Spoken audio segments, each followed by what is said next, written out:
नमस्कार, मैं doctor VK. चक्रवर्ती।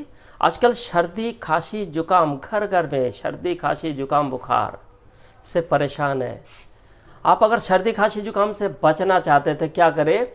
तुलसी पत्ते का रस, अदरक का रस, शहद, ये तीनों को मिलाकर बराबर मात्रा में ले और तीनों को मिलाकर कांच के जार में रखें।